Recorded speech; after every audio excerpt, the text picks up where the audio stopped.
This weekend at the Cincinnati Slam was complete and utter chaos with regard to paddles. Players are showing up and being told that they couldn't play with paddles that had been approved for months, if not years. In this video, I'll let you know what's going on with the pros paddles and what it means for your paddles. This weekend, we had tons of players playing with different equipment. Annalie Waters, Gabe Tardio, and Tyra Black, Paris Todd. Some other brands didn't have any paddles passed at all. That includes Babolat, Head that sponsors Roscoe Bellamy and Callie Smith, and Vulcan that sponsors Tyler Loong.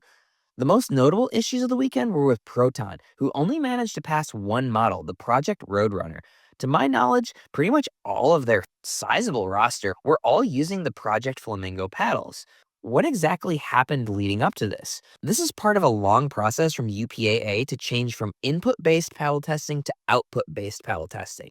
Input-based paddle testing includes grit and deflection testing. Grit limits were established to attempt to limit the amount of spin that a paddle could create, and deflection testing was established to attempt to limit the amount of trampoline effect and thus power and spin that a paddle could create. These were indirect ways of policing paddles. Clever manufacturers figured out how to pass these input tests while creating paddles that excelled in spin and power generation. This made a transition to output-based paddle testing absolutely necessary.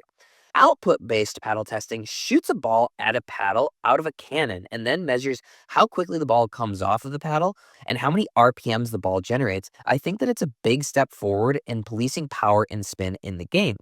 Output testing was absolutely necessary for pro pickleball to make sure that we're all playing on an equal playing field.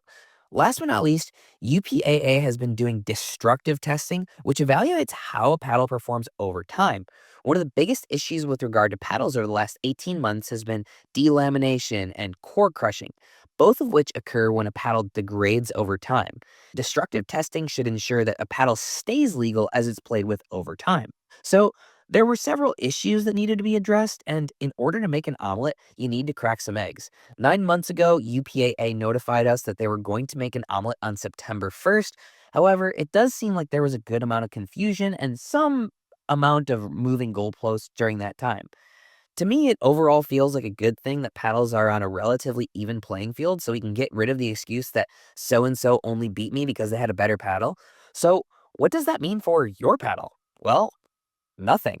At some point, the UPA will probably require all paddles to be UPAA approved, even for amateurs. But for right now, as long as your paddle is USAP approved, it's good to go. There'll inevitably be more updates to this story, but I just wanted to hop on here and keep you guys up to date. This was not an easy video to make, so if you found it helpful, that's just what we do here.